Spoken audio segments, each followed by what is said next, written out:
अद्वैतं सावधूतं परिजनासहितं कृष्णचैतन्यदेवं श्रीराधा कृष्णपदान् सहगना ललिता श्रीविशाखान्वितांश्च नमो विष्णुपदाय कृष्णपृष्ठाय भूतले श्रीमते भक्तिवेदांत स्वामी निति नामिने नमस्ते सारस्वते देवे गौरवाणी प्रचारिणे निर्विशेष शून्यवादी पाश्चात्य देशतारिणे नमो महावदन्याय प्रेम प्रदायते कृष्णाय कृष्ण चैतन्य नामिने गौरत्विषे नमः। हे कृष्णा करुणा सिंधो दीनबंधो जगत्पते गोपेश गोपिका कांता राधा कांत नमोस्तुते तप्त कांचन गौरांगी राधे वृंदावनेश्वरी वृषभानुसुते देवी प्रणमामि हरिप्रिये नीलाचला निवासाय नित्याय परमात्मये बलभद्र सुभद्राय जगन्नाथाय ते नमो नमः। वाञ्छाकल्पतरुभ्यश्च कृपा सिन्धुभ्य एव च वैष्णवेभ्यो नमो नमः। जय श्री कृष्ण चैतन्य प्रभु नित्यानंद श्री अद्वैत गदाधर शिवासादि गौर भक्तविंद हरे कृष्णा कृष्णा कृष्णा हरे हरे हरे राम राम राम हरे हरे हरे कृष्णा कृष्णा कृष्णा हरे हरे हरे राम राम राम हरे हरे हरे कृष्णा कृष्णा कृष्णा हरे हरे हरे राम राम राम हरे हरे।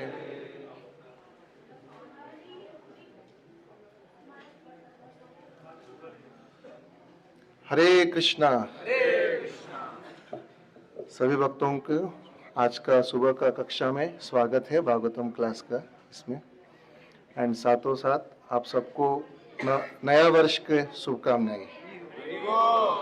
सो जैसे मैंने लास्ट एक 10 दिन पहले जब भागवतम कक्षा दिया था यही जगह पे हमने पहले ही आप सबको एक चीज़ कहा है कि हम दक्षिण भारत से तो हमारे हिंदी में कुछ त्रुटियां रहेगा तो आप लोग उसको कंसिडर कर लीजिए।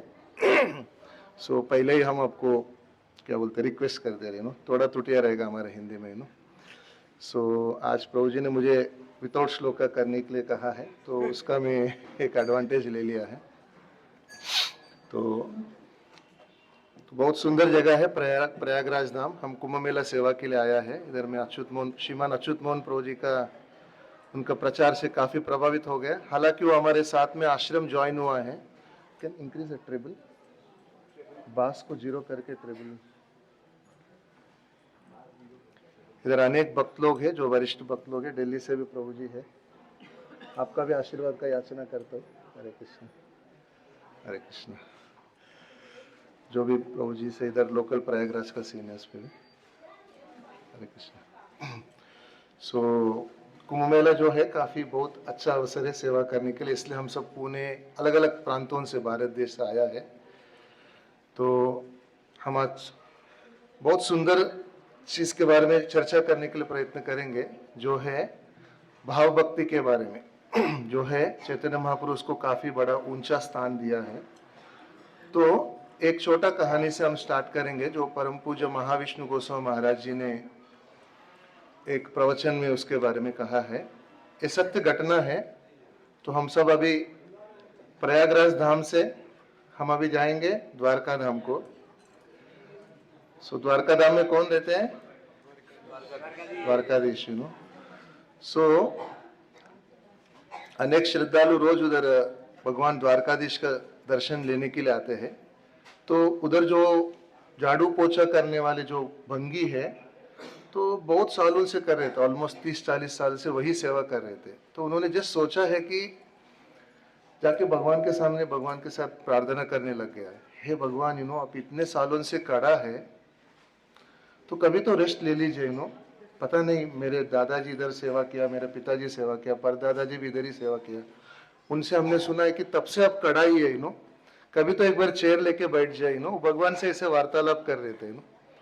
तो जब वार्तालाप करते करते ऐसे ही भगवान ने उनको प्रार्थना सुन लिया और सुन के उनको कहा है कि सो मैं रेस्ट लेने के लिए रेडी हूँ, तो मेरे जगह पे कोई तो खड़ा रहना, क्योंकि अनेक श्रद्धालु आएंगे मेरे पास, तो उनको कैसे आप दिखाएंगे। तो वो बोलते हैं कि आज रात को मासूमता से वो श्री राधा वेणी माधव की, श्रील प्रभुपाद की, तो उनका मासूमता के वजह से, इनोसेंस और सिंप्लिसिटी के वजह से वो जस्ट द्वारकाधीश को कहते हैं कि आपके जगह पे मैं खड़ा रहूंगा। तो वो जाके द्वारकाधीश के जगह पे खड़ा होंगे बोल के बोलते, तो भगवान हंसने लग जाते। ठीक है, आप क्या करिए, रात को जब श्रृंगार दर्शन शयन दर्शन हो जाता है, रात को आप सब पुजारी जाने के बाद आप अंदर आ जाइए चोरी चोरी छुप के, तब आपको मैं सब कुछ समझा दूंगा। तो वो दिन रात को सब श्रृंगार दर्शन हो जाता है, द्वारकाधीश का सब बंद हो जाता, मंदिर बंद होने के बाद सब भक्त लोग चले जाते, पुजारी भी चले जाते। उसके बाद ये जो भंगी है, जो भगवान का जो झाड़ू पोछा रोज मंदिर में करते हैं, वो जस्ट पीछे से जाके भगवान को मिलते हैं। भगवान उनके आसन से नीचे आ जाते हैं और उनको खड़ा कर देते हैं, और भगवान उनको कुछ श्रृंगार कर देते हैं एग्जैक्टली उनके जैसे दिखते हुए। और उसके बाद वो कहते हैं कि कल सुबह जब मंगल आरती का दर्शन होता है, तो शंख बजने के बाद अनेक श्रद्धालु आएंगे और दिन भर अनेक श्रद्धालु आएंगे। तो आप क्या करिए, एक चीज याद रखिए कि आप कुछ बोलना नहीं, केवल देखना है, केवल हंसना है, कोई भी आए। अनेक अनेक प्रार्थनाओं के साथ आते हैं, अलग अलग प्रार्थना रहेगा, हम सब जानते हैं क्या क्या हम प्रार्थना करते हैं, हम कहने का जरूरत नहीं। कोई प्रार्थना करते हैं कि एग्जाम में पास करवा दीजिए, कोई प्रार्थना करते हैं कि घर में ये प्रॉब्लम है, वो प्रॉब्लम है। तो भगवान उनको पहले बोल के रखते हैं कि मिक्स्ड प्रेयर्स आप सुनने वाले हैं, आप केवल स्टेबल खड़ा रहना, काफी इंपॉर्टेंट है। और कभी आप हंसेंगे, कभी रोना पड़ेगा, उतना कुछ हर एक व्यक्ति आके भगवान के ऊपर इम्पोज कर देते हैं। तो इसलिए द्वारकाधीश पहले उनको चेतावनी दे देते हैं कि आप जब अंदर आएंगे, कोई भी श्रद्धालु, केवल हंसना है, बस खत्म, हंसमुख रहना है। और आपके सामने अनेक चीज होएगा। जो बकत नहीं है, जब मंदिर में आते हैं वो अलग अलग चीजों के लिए आ जाते हैं, तो अब वो देख के आपको डिस्टर्ब नहीं होना। और जो बकत है उनका जो इच्छा है अलग प्रकार से वो व्यक्त करते हैं, तो जैसे वैसे कहते हैं। ठीक है, वो बोलते हैं कि मैं सब जानता हूँ, आप जाके रेस्ट ले लीजिए ना, इतने सालों से आप खड़ा है। वो भंगी भी एकदम कॉन्फिडेंटली बोलते हैं कि मैं कुछ बोलूंगा नहीं, आप चले जाइए, एक दिन का रेस्ट मिला है, आप जाइए, मैं आपका सेवा कर लेता हूँ। एकदम उनके साथ जब मासूमता रहता है ऐसे बातचीत कर सकते हैं। तो उसके बाद ये जो नेक्स्ट डे मंगल आरती हो जाता है और श्रद्धालु आके दर्शन लेना स्टार्ट करते हैं भगवान का, तो अनेक प्रकार के लोग आते हैं। तो पहले एक श्रद्धालु आ जाते हैं, काफी धनवान व्यक्ति है, वो अंदर आके ऐसे एकदम खड़ा हो जाते हैं। जनरली धनवान, गुणवान, नहीं तो बुद्धिमान जो रहते हैं, वो लोग सोचते हैं कि मेरे वजह से सृष्टि चल रही, इसलिए वो लोग भगवान के सामने झुकते नहीं। वैसे वो अंदर आ गया, भगवान को एकदम ऐसे प्रणाम कर दिया, बोला मेरे बिजनेस अच्छे से रहने दीजिए। बट उनके अंदर कुछ छोटा मोटा श्रद्धा था, जिसकी वजह से वो भगवान को दंडवत कर रहे थे। दंडवत करते वक्त किसी का पैंट टाइट है तो क्या करते, उनका पर्स थोड़ा बाजू में रखते हैं। ये धनवान व्यक्ति उनका पर्स बाजू में रख के दंडवत दिया।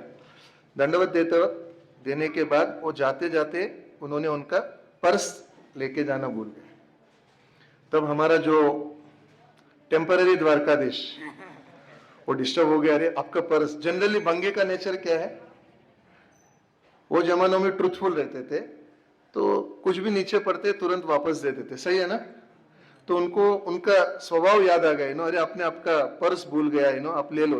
वो कहने के लिए प्रयत्न करते हैं, मगर वो नहीं कहते, क्योंकि भगवान ने कहा है कि द्वारकाधीश आपको कुछ कहना नहीं, केवल हंसमुख रहना है। तो पर्स भूल के चले जाते हैं। फिर इसके बाद और एक व्यक्ति आते, बहुत गरीब व्यक्ति है, वो आके भगवान को प्रार्थना कर रहे, हे भगवान आप मेरे बचपन से मेरे घर का ख्याल रखा है और मुझे भी ख्याल रखा है। आप पता है कि आगे जाके मेरे पूरे परिवार को आपने ही ख्याल रखा है मेरे दोनों बेटियां का भी शादी आपने ही किया। अभी मैं आपको केवल याचना करने के लिए आया हूँ, मेरे जो तीसरा बेटी है उनका भी शादी करें। और मेरे को आपके ऊपर पूर्ण विश्वास है, आप जो भी करेंगे मेरे भलाई के लिए करेंगे। उसके बाद वो जस्ट उनके जॉब में से सर्च कर रहे थे एक आठाना मीन्स 50 पैसे वो निकाल के हुंडी में डाला और भगवान को दंडवत दे रहे थे। दंडवत देते वक्त हम दंडवत दे के हम उठते वक्त क्या होता है, हमारे हाथ पीछे जाते हैं, सही है ना। तो उनका हाथ वो पर्स को लग गया, तो उनको लग गया कि भगवान का महिमा है मेरे लिए पर्स छोड़ दिया तो ऐसे वो पर्स को लेके वो ऐसे भगवान को थैंक यू बोल के जा रहे थे। फिर हमारा जो टेम्पररी द्वारकाधीश जो है वो तुरंत देख के आश्चर्य हो जाते हैं कैसा आदमी है यार दूसरों का पर्स चोरी कर रहे हैं वो चिल्लाने के लिए प्रयत्न करते, सोचते रहे द्वारकाधीश ने कहा है कि मेरे को कुछ कहना नहीं। फिर उसके बाद अनेक श्रद्धालु आते, फिर तीसरा श्रद्धालु आ जाते जो नाव चलाते, क्योंकि द्वारका कहाँ पर है, समुद्र के तट पे है नाव चलाने वाले आते हैं और तुरंत वो भी ऐसे प्रार्थना करते कि अभी मैं बिजनेस में जा रहा हूँ नाव चलाते हुए आज का समुद्र अच्छे से हो जाए ताकि मैं फिर से घर अच्छे से लौट सकता हूँ। और हर बार आपने हमको बचाया है, समुद्र में कितना भी ऊपर नीचे होने दीजिए, आपने आप मुझे बचाया है। तो वैसे जब प्रार्थना करके दंडवत करके उठने लग जाते हैं, पुलिस आ जाता है। ये जो अमूर व्यक्ति है उनको पुलिस को लेके आ जाते हैं और बोलते हैं कि ये चोर है, इन्होंने मेरे पर्स को चोरी किया, इनको लेके चले जाओ। अभी भंगी को भी अभी हमारे जो सो कॉल्ड टेम्पररी द्वारकाधीश है उनको लग जाता है कि अभी तो मुझे बोलना पड़ेगा, अभी इतना नाइंसाफी हो रही है, इनको कुछ ना कुछ कहना है तुरंत हमारा जो भंगी है कहते हैं कि रुकिए वो चोर नहीं है, वो गरीब व्यक्ति चोर है उन्होंने पर्स लेके गए तो अमीर व्यक्ति भी थैंक यू बोलते, पुलिस भी थैंक यू बोलते, जाके वो गरीब व्यक्ति का घर जाके उनको अरेस्ट करके चले जाते हैं। और ये जो नाव चलाने वाले भी हमें बच गए बोल के वो भी चले जाते। फिर उसके बाद पूरा दिन हो जाता है, रात को फिर से भगवान का जो शयन दर्शन हो जाता है। फिर हमारा द्वारकाधीश जो असली द्वारकाधीश है वो अंदर आ जाते हैं, आके हमारा टेम्पररी द्वारकाधीश उनको कहते हैं कि आज का दिन कैसे गया। अबरे ब्रा कैसे आप भगवान बना पता नहीं, मगर बहुत मुश्किल है इतने लोग आते, इतने चीज प्रार्थना करते, आप कैसे सहन करते अलग अलग चीज प्रार्थना करते वो सुन के ही मुझे बहुत डर लगे। और आपके सामने क्या क्या कार्य होता है लोग भूल भी जाते हैं कि आपको पत्थर जैसा देखते हैं, मगर आपके सामने आने अलग अलग कार्य करते रहते हैं। और आप भगवान जो है सृष्टि किया है, मगर आपके सामने वो लोग अलग अलग चीज दिखाना स्टार्ट करते हैं ऐसे वो एकदम भगवान को ग्लोरीफाई करते। मगर मैं थक गया आज का दिन में, तो मैं थक गए आप इतने सालों से कैसे है हमको पता नहीं, मगर आपको मदद करने के लिए मैंने एक बहुत अच्छा चीज किया बोल के वो कुछ ऐसे कहते हैं कि आपको मदद करने के लिए मैंने एक मदद किया बोल के ये पूरा स्टोरी कहते हैं। धनवान व्यक्ति, गरीब व्यक्ति और ये जो नाव चलाने वाले भगवान सुन के काफी गुस्सा हो जाते हैं। तुरंत गुस्सा होने के बाद वो कहते हैं कि आपको मैंने पहले ही कहा है कि आपके सामने जो भी कार्य हो रहे हैं आपको केवल देखना है, क्योंकि जो भी हो रहे मेरे इच्छा से होता है तो आपने जो गलतियां किया है, तुरंत भगवान कहते हैं कि ये जो है मैंने ही प्लान किया है उनके जीवनों में ऐसे होने के लिए, मगर आपने बीच में अंतराय कर दिया है। वो कहते हैं कि जो धनवान व्यक्ति है बहुत कंजूस है, सालों से आके मुझे पूजा कर रहे थे, वो पूजा के साथ कभी वो धन मेरे को दिया नहीं सेवा के लिए, भगवान मेरे सेवा के लिए दिया नहीं। मैंने सोचा है कि आज मैं चोरी करूंगा मेरे जो गरीब भक्त है उनके घर में उनके बेटी का शादी के लिए, क्योंकि मैं उनका घर का ख्याल रखना चाहता हूँ। आपने पूरा विपरीत कर दिया है। ऐसे कहने के बाद कहते हैं कि वो जो तीसरा जो नाव चलाने वाला व्यक्ति है वो जो है हर बार मुझे प्रार्थना करके ही उनका जो बिजनेस है वो स्टार्ट करते हैं और उसको मैं हर बार बचाता हूँ। तो इस बार जो समुंदर है काफी विस्फोट है, क्या बोलते हैं उसको, जो लहर जो है काफी, कोई भी जाए तो उसमें वो डूब जाएंगे नो। मगर मैंने क्या सोचा है कि इनको मैं बचाना था, इसलिए उनको जेल में डालना था। ये पूरा मेरा रचना था, मगर आपने क्या किया है, पूरा उसका विपरीत किया है। तो भगवान उनको काफी स्ट्रांगली उनको चैस्टेस करने के बाद वो चले जाते हैं क्षमा मांग के। तो इससे परम पूज्य महाविष्णु महाराज काफी अनेक विषय चर्चा करते हैं। एक है कि ये जो सबको अच्छा लगा, ये जो स्टोरी है सुनने के लिए काफी अच्छा है, मगर इसका जो लेसन है काफी अच्छा है, जो शिक्षा है। महाविष्णु महाराज कहते हैं कि ये जो बंगी है उनके अंदर सरलता है, इसकी वजह से वो भगवान को एक्सेस कर पाए नो। तो पहले एक शिक्षा है नो। तो हमारे अंदर भी ऐसे सरलता रहे तो हम भगवान के साथ हम चर्चा कर सकते हैं। तो इसको ही बोलते हैं कि भाव भक्ति है। तो उसके ऊपर हम आगे चर्चा करेंगे। सो उसके आगे बहुत डीप विषय कहते हैं कि जो भगवान का जो कार्य है उसके ऊपर हमको काफी विश्वास चाहिए, जो भी हो रहे। जब विश्वास नहीं है, हम सोचते हैं कि मैं ही कंट्रोलर हूं, मैं ही एंजॉयर हूं और मैं ही सब कुछ मेंटेन करने वाला व्यक्ति हूं। जनरली वो भगवान है। पोक्ताराम यज्ञ तपसाम, हम भगवद गीता का श्लोक हम देख सकते हैं नो। तो महाविष्णु महाराज काफी अनेक विषयों के ऊपर वो लेक्चर, वो प्रवचन में वो डिस्कस करते हैं कि जो भी व्यक्ति जो ऐसे सुदृढ़ विश्वास नहीं रहते हैं, उनको भगवान के कार्यों के ऊपर कभी भी शक आ सकता है। स्पेशली भक्त बनने के बाद भी हमारे जीवन में कुछ ऊपर नीचे हुआ तो हमको तुरंत डाउट आता है, अरे भगवान सही में है क्या, नो।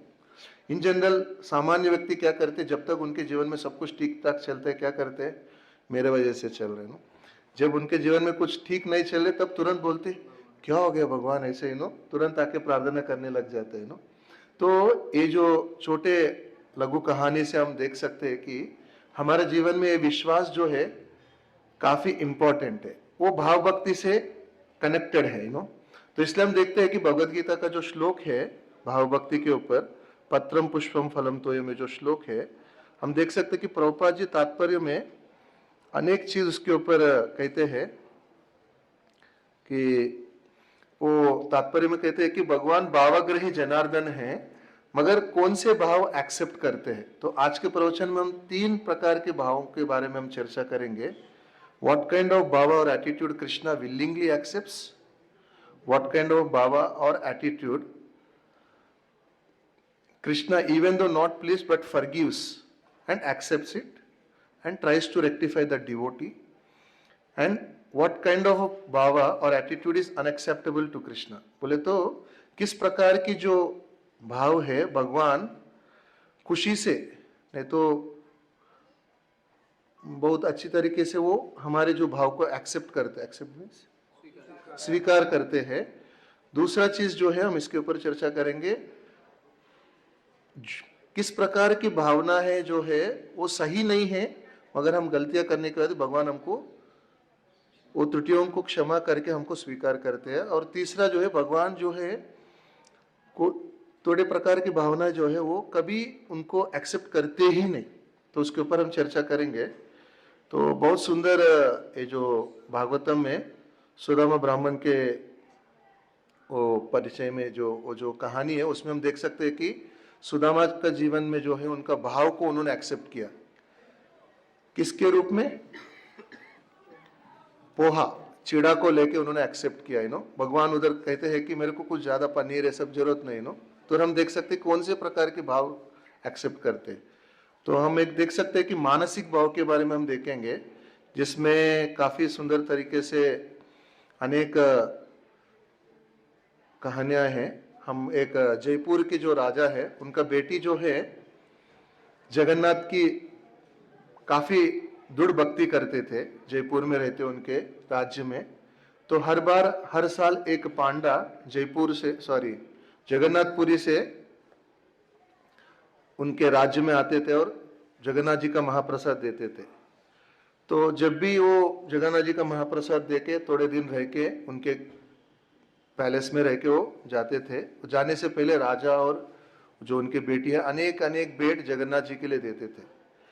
तो एक बार जगन्नाथ जी का बेट लेके आके प्रसाद देके ये जयपुर के राजा को जब दिया था, वो दिन जब जाते वक्त जयपुर की जो बेटी है, वो जो राजा का बेटी है, उन्होंने एक कपड़ा में कुछ बांध के उनको देते हैं, वो पांडा को देते हैं और कहते हैं कि ये केवल आप जगन्नाथ जी के सामने जाने के बाद ही इसको खोलिए,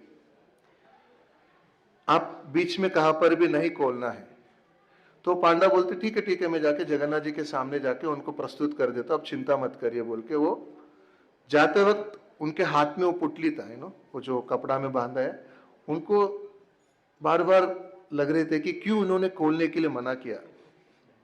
तो जनरली हम क्यूरियोसिटी बढ़ जाता है ना हमारे जीवन में भी, कोई ऐसे कहते तो बीच के रास्ते में उन्होंने उसको खोल दिया, सोचा कि इसमें कुछ भी नहीं है, बोले क्या है, कुछ भी कपड़ा दे देते भगवान के लिए, हम तो बहुत सिल्क का कपड़ा देता है ऐसे, वो कपड़ा को फेंक देते, वो फेंक के वो चले जाते हैं, जाके अनेक अलग बेट दे देते जगन्नाथ जी को, जयपुर के राजा के तरफ से और इनके तरफ से आया है, तो वो बेट उधर रख के वो चले जाते हैं। नेक्स्ट डे मॉर्निंग मंदिर का दरवाज नहीं खुल रहा था, तो सभी पांडा जो है एकदम आश्चर्य हो जाते हैं कि क्यों भगवान आज का मंदिर क्यों नहीं खुल रहे, तो वो समय पे एक पांडा के क्या बोलते स्वप्न में भगवान आके कहते हैं कि ये जो कपड़ा है मेरे काफी प्रिय है, उन्होंने उसको फेंक के आए, उसको लेके आए, तभी मैं सबको दर्शन देता हूँ। तो सबको पांडा भाग के जाके किधर तो ढूंढ के उसको लेके आ जाते हैं। लेके आने के बाद जगन्नाथ जी वो कपड़ा को उनके हृदय के ऊपर रखते हैं, और उसके ऊपर क्या लिख के रहता है, ये जो जयपुर की राजा का बेटी वो लिखते हैं कि my dear lord Jagannath, you are the lord of the universe, you possess everything, what can I give you, but I heard that your mind is stolen by व्रजवासीज, since you don't have, so please take my heart. तो वो कहते हैं कि भावना में वो कहते हैं कि भगवान जगन्नाथ जी, आप तो ये पूरा जग का नाथ है, तो आपके पास तो सब कुछ है, आपको देने के लिए तो कुछ हमारे पास है ही नहीं, बट मैंने सुना है कि ये ब्राह्मणों के मुख से सुना है कि आपका जो हृदय है ब्रजवासियों ने उसको स्टोलन मीन्स चुरा लिया, तो आपके पास हृदय नहीं है, एटलीस्ट वो हृदय के पास मैं रहना चाहता हूँ, कितना सुंदर प्रार्थना है, तो ये जो भाव है भगवान उसको स्वीकार करते हैं, तो उसके बारे में छोटा लघु कहानी से हम देख सकते हैं कि आगे भी हमारा चेतन चरितामृत में भी बहुत सुंदर एक छोटा कहानी आता है, जहाँ पर चंडीदास के बारे में, जो आप लोग सुना होंगे शायद, एक फेमस श्लोक है, भारत देश में सब लोग प्रार्थना करते हैं, चंडी के सामने नहीं तो शिव जी के सामने जब जाते हैं, धनम देहि पुत्रम देहि रूपम देहि, तो ये सब चीजें जो है वो प्रार्थना करते, इन्होंने ही प्रार्थना को लिखा है, मगर ये चंडीदास जो है उनका जो भाई है वैष्णव है, तो उनका घर आजू बाजू में रहते हैं, और बीच में एक बहुत बड़ा बगीचा है, अनेक प्रकार की फूल है जो भगवान को अर्पण करने के लिए, जो चंडीदास है वो रोज उनका काली पूजा के लिए उधर से अनेक अनेक फूल लेके जाते थे, तो बट इनका भाई जो है इस तरफ आके जनरली नहीं लेते हैं, तो एक दिन वो उठ नहीं पा रहे थे, तो भगवान उनका जो घर में जो शालिग्राम शिला है उसको पूजा नहीं कर पा रहे थे, तो सोचा है कि मैं कैसे पूजा करना है, वो सोचा चलो अभी एटलीस्ट मानसिक रूप में मैं प्रार्थना करता हूँ, उनके घर में जो विंडो है, खिड़की है, उससे वो दर्शन लेते हुए वो बगीचा में से एक फूल लेके उन्होंने मानसिक रूप में वो सोचा है कि मैं मेरे शालिग्राम के ऊपर ये फूल को मैं अर्पण कर रहा हूँ, और नेक्स्ट डे मॉर्निंग कालिदास उठ के उनके बगीचे में जाके वही फूल तोड़ के काली मैया के ऊपर उन्होंने चंडी मैया के ऊपर पूजा करने लग गया, जैसे ही वो जो फूल है उनके ऊपर अर्पण किया है, चंडी जो है उनको साक्षात प्रकट होके, उनको पूरा स्टोरी कहते हैं कि साक्षात प्रकट हो जाता है, तो एकदम डर जाते हैं, इतने दिनों से मैं पूजा कर रहा हूँ, आपने कभी मुझे दर्शन नहीं दिया, आज स्पेशली क्यों दर्शन दिया है, जैसे वो सुनते हैं माँ चंडी कहते हैं कि ये जो फूल है ऑलरेडी भगवान विष्णु को अर्पण है, शालिग्राम शिला पे, आपका भाई ने अर्पण किया है, आज मैं खुश हो गया कि मेरे को आपने वो अर्पण किया है, भगवान का महाप्रसाद अर्पण किया है, तो इसलिए मैं खुश हो गया हूँ। तो ये जो छोटे लघु कहानी से हम देख सकते हैं कि भगवान क्या एक्सेप्ट करते हैं, किस प्रकार की भावना एक्सेप्ट करते हैं, हम देख सकते हैं इसमें नो। तो और आगे जाके भी चैतन्य चरितामृत में अनेक प्रकार के जो किचन का रिलेटेड भी जो हम देख सकते हैं कि राघव पंडित के बहन के नाम कोई जानते हैं, दमयंती नो, बहुत सुंदर है। जब भी उनके भाई जो राघव पंडित है वो चैतन्य महाप्रभु के दर्शन के लिए जाते थे, दमयंती जो उनके बहन है अनेक प्रकार की जो आइटम्स मीन्स व्यंजन जो है वो पैकिंग करके देते थे। ऐसे कहते हैं कि वो पैकिंग कभी कभी 6 महीना रुक जाते थे। तो उनको पता है कि वैदिक संस्कृति में उनको पता है कि कैसे एक साल, जैसे हम माताजी लोगों को पता है कि जैसे अचार को आजकल तो केमिकल्स में रख देते हैं अनेक प्रकार के, मगर वैदिक संस्कृति में उनको नेचुरल इंग्रेडिएंट्स से कैसे 1-2 साल टिकाना उनको पता है। तो वैसे दमयंती भी उसमें एक्सपर्ट थी। शिल प्रभुपाद जी अनेक तात्पर्य में उनको काफी बार चैतन्य चरितामृत में ग्लोरीफाई करते। तो उसमें हम देख सकते हैं कि अनेक प्रकार की सेवरीज, पिकल्स, सूक्ता मीन्स अचार, सूक्ता ये सब चीजें पैकिंग करके राघव पंडित के हाथ से बेचते थे तो हम ये श्लोका जस्ट पढ़ेंगे, आगे जाके हम उसके ऊपर डिस्कस करेंगे। सूक्त बोले अवज्ञाना करी है चित्ता, सूक्ताया ये शुका प्रभुरा ताहे नाही पंचामृता। ये श्लोका में कह रहे थे कि चैतन्य हमारा रघुनाथ दास गोस्वामी, सॉरी कृष्णदास कविराज गोस्वामी कहते हैं कि सूक्ता क्यों ऑफर करते हैं भगवान के लिए। सूक्ता बोले तो क्या है, कड़वा रहता है। अब अगर आप जानते हैं तो आप लोग सोचेंगे कि भगवान को सूक्ता क्यों ऑफर करते हैं तात्पर्य में शिल प्रभुपाद जी कहते हैं कि don't neglect shukta because it is bitter preparation. Shri Chaitanya Mahaprabhu derived more happiness from eating this shukta then from drinking panchamrita. So आप देख सकते हैं कि चैतन्य महाप्रभु को ये पसंद है। तो जनरली हम हमारे प्लेट में अगर करेला सब्जी आए तो हम क्या करते हैं, उसको थोड़ा प्रभु जी दूसरों को पड़ोस दीजिए, हमको थोड़ा बटर हलवा दे दीजिए तो तो इसलिए आगे हम देखेंगे कविराज गोस्वामी बहुत सुंदर तरीके से बोलते हैं कि भावग्रही महाप्रभु स्नेह मात्र लया सूक्त पाता क्षंदिते महाशुक पाया। वो कहते हैं कि अंतलीला में चैतन्य महाप्रभु जो है वो केवल भाव को देखते थे उसमें तो इसलिए इवन सूक्त भी आप ऑफर करिए वो बहुत पसंद करते थे। तो मनुष्य बुद्धि दमयंती करे प्रभु पाया, गुरु भोजने उदारे कबुआ महान होया। तो कोई सोचते है कि ये दमयंती जो है मनुष्य बुद्धि है इसलिए वो ऐसी चीजें अर्पण कर रहे, बट उनके चेतना क्या है, भगवान अनेक स्वीट और अनेक चीज खाने के बाद ना कुछ बिटर मीन्स कुछ ऐसे कड़वा चीज खाने से उनका पेट खराब नहीं होता है इसलिए वो सोच के दमयंती बेचते थे।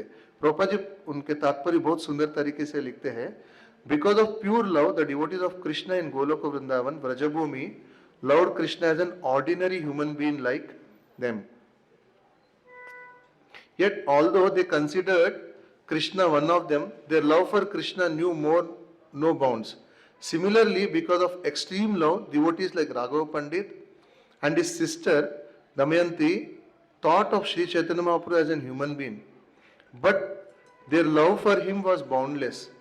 By overeating, an ordinary man becomes prone to a disease called as amla pitta, which is a product of indigestion characterized by acidity of stomach. Damayanti thought that such a condition would afflict Chaitanya Mahaprabhu. तो आप सबको पता है चैतन्य चरितामृत हम जब पढ़ते हैं, नित्यानंद प्रभु चैतन्य महाप्रभु का प्लेट कितना बड़ा रहते थे, इतना बड़ा, और उसका जो चावल का जो है पहाड़ जैसा रहता है, और अनेक कुंड में अनेक प्रकार की सब्जियां, अनेक प्रकार की दाल, अनेक प्रकार की हलवा रहते थे तो दमयंती इसलिए सोचते थे कि इतना बड़ा खा लिया तो पेट में कुछ अपचन हो सकता है, तो इसलिए भगवान के वो जो आम्ल पित्त को कम करने के लिए दमयंती क्या करते थे, सूक्त को बेचते, सूक्ता को बेचते थे तो आगे जाके कविराज गोस्वामी कहते हैं कि सूक्त कैल से यम है अभिक्षनाश यही स्नेह माने भावी प्रभुरा उल्लास। So because of sincere affection, she thought that eating this shukta would cure the Lord's disease. Considering these affectionate thoughts of Damayanti, the Lord was very much pleased.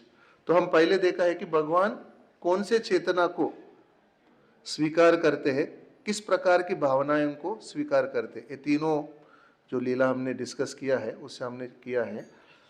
And हम देख सकते हैं कि हम आचार्यगण इतने बड़ी विस्तृत रूप में उनके तात्पर्यों में एक शूक्ता के बारे में क्यों लिखा है। कोई सोच सकते हैं कि एक कॉमन मैन सोच सकते हैं, मगर इधर ही हम देख सकते हैं कि वैष्णव और मायावादी के बीच में डिफरेंस। वैष्णव बोले तो क्या है, उनको इमोशंस है, उनका भाव जो है भगवान के प्रति प्रकट कर सकते हैं।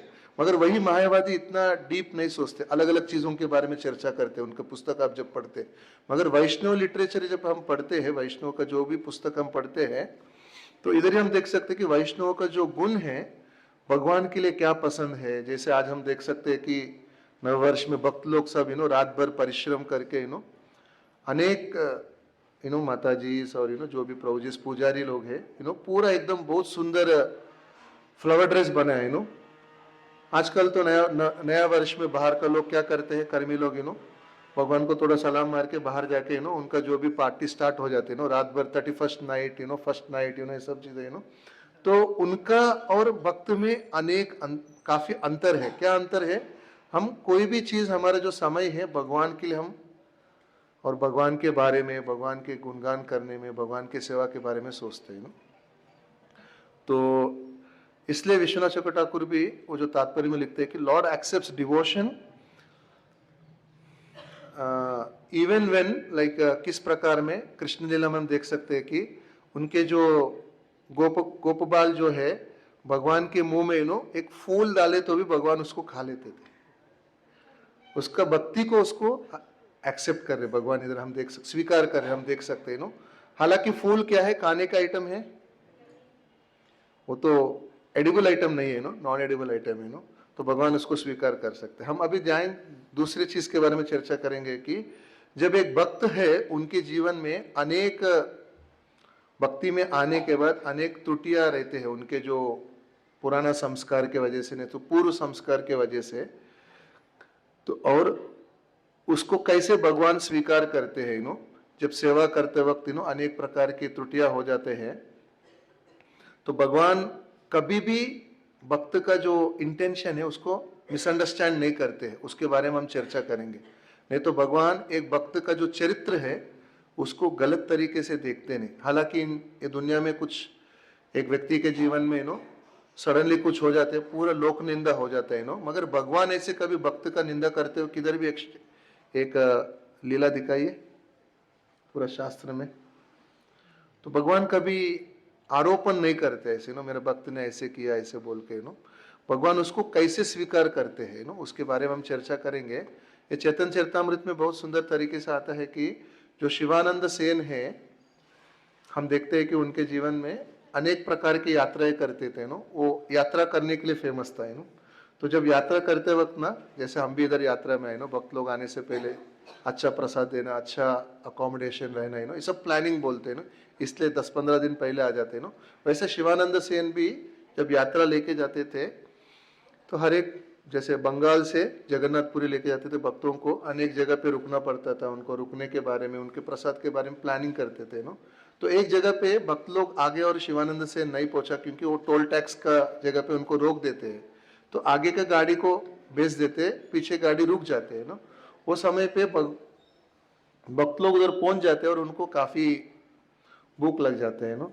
उधर कोई प्रसाद देने के लिए नहीं रहते।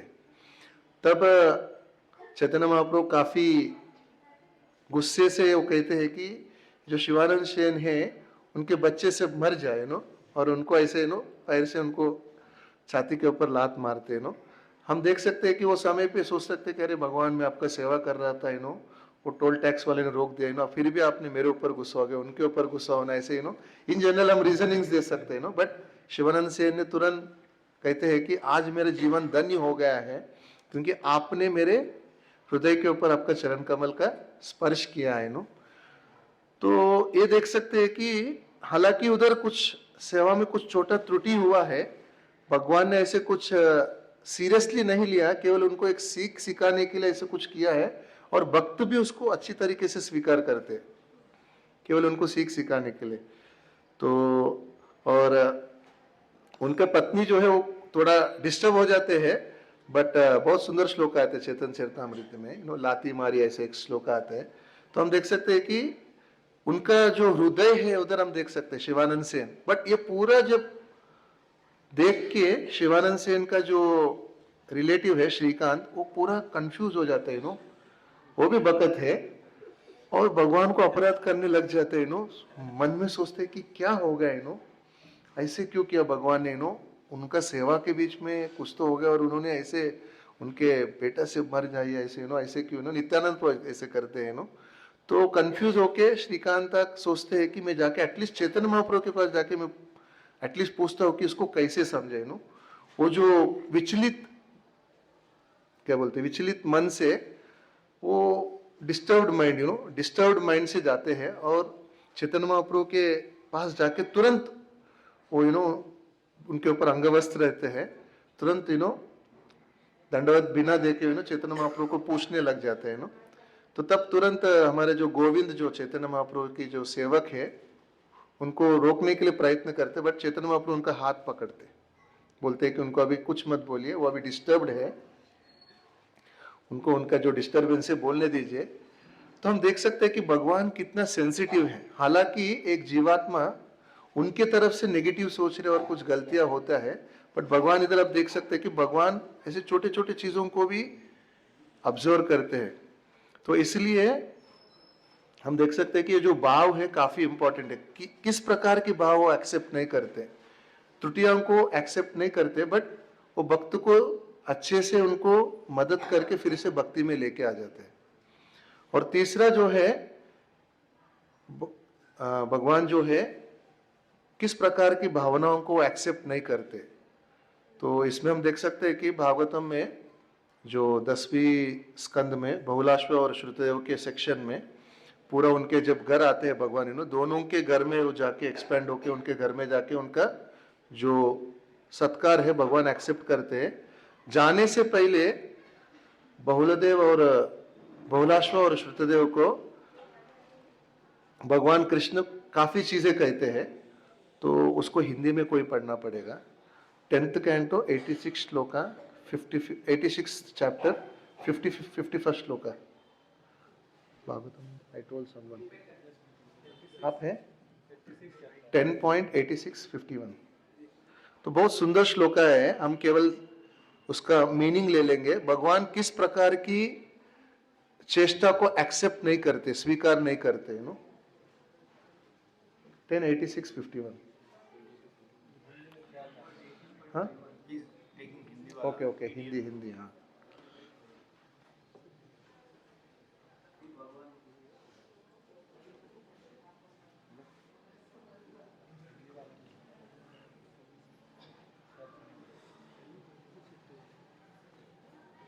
हिंदी में किसी के पास है?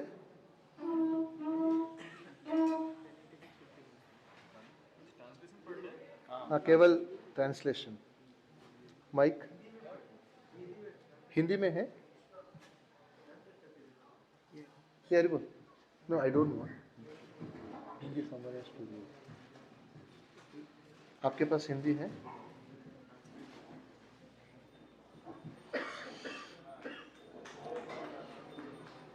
श्री राधा वेणी माधव की, श्री गौर निताय की, शील प्रभुपाद की।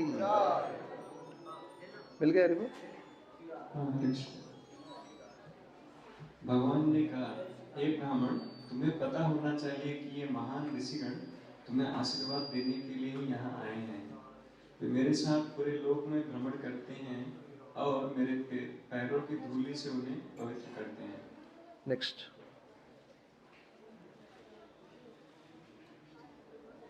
है? ठीक है, I'll speak in English. So one can gradually become purified by seeing, touching and worshipping temple deities, places of pilgrimage and holy rivers. but one can attain the same result immediately simply by receiving the glance of exalted sages.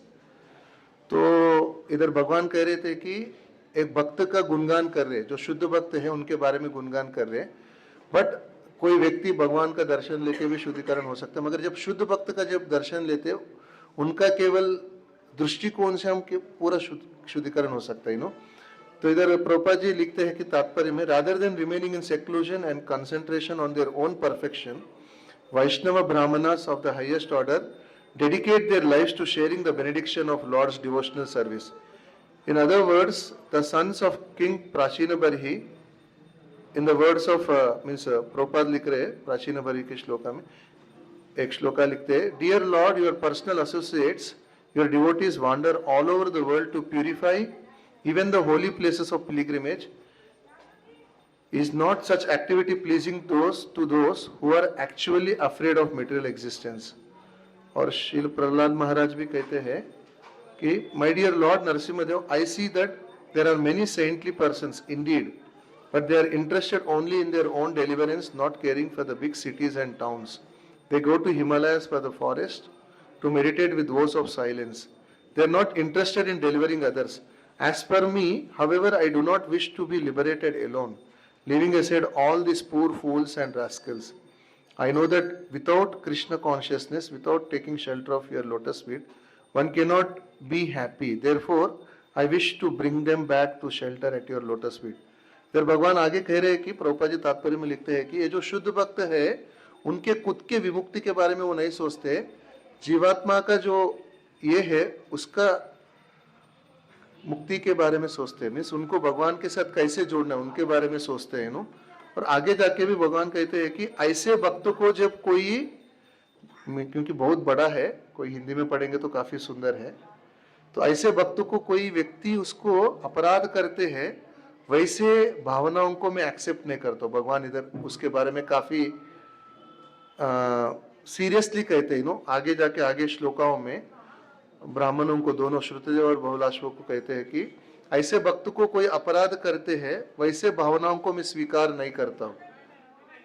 तो इसलिए हम देख सकते हैं कि दुर्योधन के जीवन में भी ना, दुर्योधन क्या किया है, पांडवों को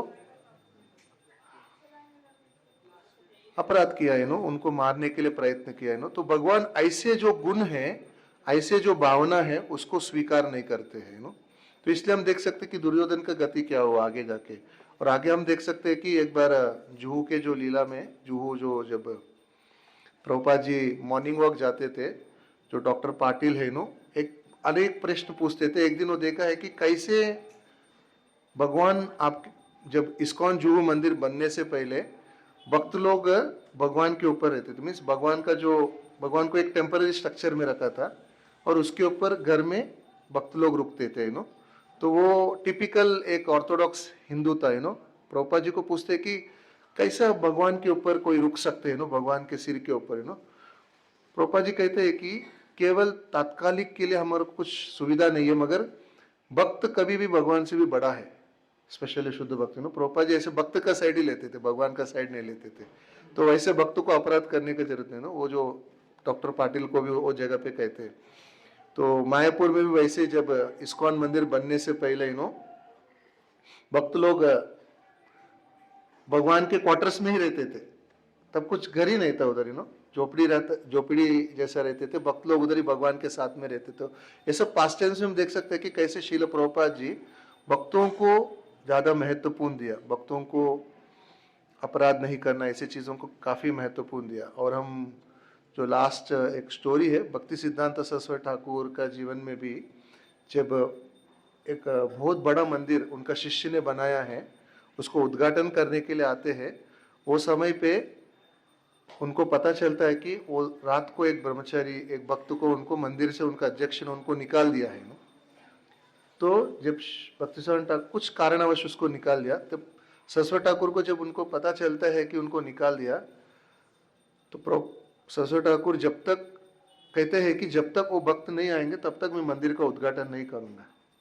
तो सभी भक्त लोग, नो, एकदम चिंतित होकर उनको ढूंढते हुए पूरा शहर में जाते हैं, तो उनको नहीं मिलते. एक दिन हो गया, 2 दिन हो गए, नो. तीसरा दिन एक भक्त को याद आता है कि इनको वॉच रिपेयर करना आता है, शायद वो वॉच रिपेयर सेंटर में रहेंगे, तुरंत वो भक्त जाके उनको उधर से लेके आते, तब भक्तसेन ठाकुर बहुत खुश होके वो मंदिर का उद्घाटन करते हैं।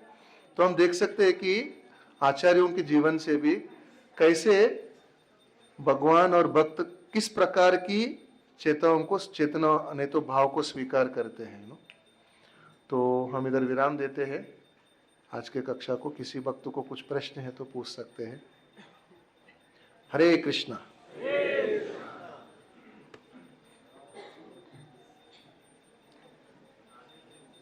यस प्रो। मैं जस्ट कंफर्म कर रहा था कि मैं जो सही समझा कि नहीं। आपने बताया कि कृष्णा स्वीकार करते हैं ऐसे भाव को जिसमें अच्छा इंटेंशन भी होता है और अच्छे से सेवा भी होता है, खुशी खुशी। दूसरा, भगवान माफ कर देते हैं जो भी उसमें इम्प्योरिटीज या फिर गलतियां होती हैं, बट फिर भी स्वीकार करते हैं अगर इंटेंशन अच्छा है, भले थोड़ा बहुत गलती हो गया। और तीसरा कि कृष्णा स्वीकार नहीं करते हैं किस प्रकार की भाव? अगर हमारा इंटेंशन किसी दूसरे भक्त को या किसी और को चोट पहुंचाने का है, हानि पहुंचाने का है। सही है।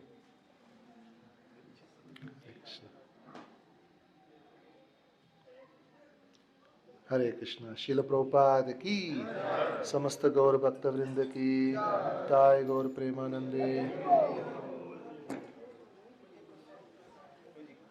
क्वेश्चन? प्रश्नाचार्य। हरे कृष्णा गुरुजी। यस बोल। मुझे प्रार्थना करते वक्त या फिर कैसे हम फाइंड कर सकते हैं कि मतलब भगवान हमारी प्रार्थना को सुन रहे हैं, उसका सिम्टम्स क्या है? बहुत सुंदर प्रश्न है। तो साधक लेवल पे हमको समझना काफी मुश्किल है, मगर जब हम प्रार्थना करते हैं हमारे जो रोज का क्रिया से हम समझ सकते हैं कैसे हम, जैसे prayers are called as two way traffic, it is not one way traffic. तो जब हम प्रार्थना करते हैं कभी कभी वो तुरंत प्रत्यक्ष नहीं होता है, क्योंकि जनरली क्या होता है, डिमांडिंग प्रेयर्स जो हम मूवीज में देखे ना, हिंदी मूवीज में, लाइक अगर आप सही में सच में है तो मेरे गर्लफ्रेंड को बचा दिया, ऐसे ऑल दोस थिंग्स वो सब डिमांडिंग प्रेयर्स कहते हैं। बट जो सही प्रेयर्स जो है ना, भक्त कभी डिमांड नहीं करते हैं, केवल प्रार्थना करने के बाद भगवान उनको जब समय मिला उनके हिसाब से हमारे कर्म के अनुसार उसको उनके हृदय में साक्षात्कार दे देते हैं। तो उसको उनका एक है। तो इसलिए भक्त क्या करते हैं कि उनका जॉब क्या है कि प्रार्थना करना, वो फल के ऊपर अपेक्षा नहीं करते हो। समझ में है ना? तो बट हमारे जो ड्यू कोर्स ऑफ टाइम, शायद वो दिन नहीं तो वो महीना, वो साल, क्योंकि जन्म जन्मों से हम केवल हमारे इच्छाओं के बारे में प्रार्थना किया, और आचार्यगण जैसे आज हमने जो वैष्णव गीत गाया है उसमें हम देख सकते हैं कि नरोत्तम दास ठाकुर क्या कह रहे, भगवान का सेवा कैसे करना, वैसे प्रार्थना करते हैं। तो हम देख सकते हैं आज भक्त लोग सब इतना सुंदर तरीके से श्रृंगार किया है। तो उसके बारे में सोचते, भक्त लोगों का चिंता सब एक ही रहते कि सेवा कैसे हृदय को साफ करे और भगवान का सेवा करना है। तो इसके ऊपर हम फोकस रखेंगे तो whether my prayer is answered और not is not so important. At least I started praying after so many lifetimes, so then it will be answered surely, उसका जो है हम हमारे हृदय में हम साक्षात्कार कर सकते हैं। भावुकता में हम बोलने की जरूरत नहीं, हाँ मैंने प्रार्थना कर दिया, भगवान ने तुरंत एक्सेप्ट कर लिया। कभी कभी भक्त लोग कहते हैं आज मेरे ट्रेन रुक गए, मैं भगवान को नरसिम्हा प्रार्थना कर लिया, उसमें हमारा मिस्टेक है, हम लेट गया भगवान को टेंशन दे रहा हम वो हम स्वीकार नहीं करते भगवान को हम काम पे लगा देते एक्चुअली हम भगवान का सेवा करना है हमारा मिस्टेक्स को हम भगवान के ऊपर ये नहीं करना है तो इसलिए हम देखना है कि हमारा प्रार्थना किस क्वालिटी का प्रार्थना।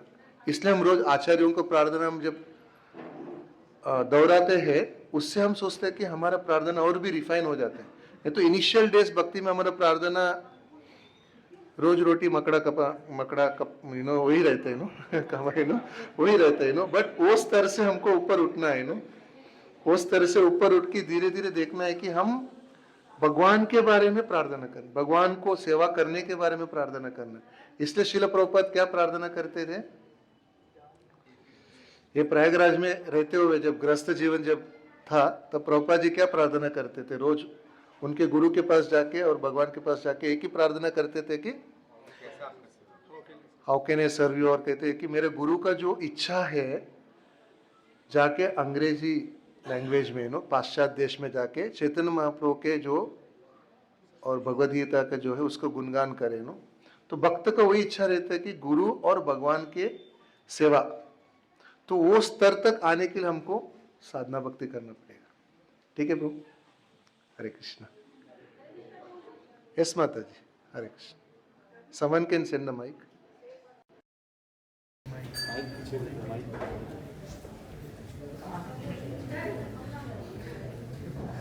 हरे कृष्णा प्रभु। यस प्रभु जी, आपने जो स्टोरी सुनाया था टेम्परेरी द्वारिका, तो टेम्परेरी द्वारिकाधीश जो किया वो भी तो कृष्णा की इच्छा से हुआ होगा ना? हाँ। तो फिर कृष्णा क्यों कस्टमाइज किया? हाँ, बेसिकली जब उनको जब सेवा दिया है उसके साथ कंडीशंस भी भगवान ने दिया है, क्योंकि उनके रिक्वेस्ट के अनुसार उनको सेवा मिला है। तो रिक्वेस्ट के अनुसार भगवान जो कंडीशन दिया है उन्होंने पालन नहीं किया है ना, क्योंकि भगवान का ऑलरेडी एक इच्छा है। हम ऐसे सुनते हैं कि भगवान के इच्छा के बिना ये सृष्टि कुछ नहीं होता है तो वैसे ही ये जो भक्त है उनको ऑलरेडी कहा है कि आप कुछ रिस्पॉन्ड नहीं करना है, बट उन्होंने रिस्पॉन्स करने से वो तीनों का भक्त के जीवन में जो होना है वो नहीं हुआ है। क्योंकि भगवान का इच्छा था कि वो जो अमीर व्यक्ति है उनको थोड़ा शुद्धिकरण करे। कैसे? उनको धन की छीन के करिष्ये हरिष्य सॉरी भगवान जो है वो उनका धन को छीनना चाहते थे, उससे उनका शुद्धिकरण होके भगवान के नजदीक होना चाहते, बट वो भगवान का प्लान में अंतराय कर दिया है। पहले चीज है। दूसरा है जो गरीब व्यक्ति है उनको मदद करना चाहते थे, अभी उनका बेटी का शादी नहीं हुआ है तो उधर प्रॉब्लम हो गया है। एंड तीसरा जो है जो नाव चलाने वाले व्यक्ति है वो उनका जीवन काले ना ये हो गए ही left his body because ocean में उनका जो इश्यूज लाइक समुद्र का जो था वो दिन विस्फोट होने वाला था तो इसलिए भगवान उनके ऊपर नाराज था। Is it clear? I wanted to know कि उन्होंने जो किया वो भी तो कृष्ण की इच्छा से किया ना, मतलब कृष्ण की इच्छा से ही तो सब होता है, तो फिर ऐसा क्यों हुआ? We are extrapolating the thing basically. Basically here it is not Krishna's wish. Mainly if you see the desire, the free will of a living entity is there here, It is not the desire of the Lord there. It is already been told. Like for example, घर में माँ बोलते हैं कि बच्चे को आप जाके वो जाके बच्चे का इच्छा रहता है कि जाके कुछ भी अट्रैक्टिव रहते वो हाथ रखना चाहते हैं उसको पकड़ना चाहिए, जाके फायर में आग लाइक वो उंगली लगाना चाहते हैं व्हाट हैपेंस देन? उनको ही, क्योंकि उनका फ्री विल है। माँ तो बोल रही ना बोल के वैसे भगवान बोल रही मत करिए, उन्होंने ऑलरेडी कहा है, बट उनका इंडिविजुअल फ्री विल को बीच में लाए तो then the trouble comes. Is it clear no? Hare Krishna. Thank you very much. Srila Prabhupada की, समस्त गौर भक्तवृंद की, ताई गौर।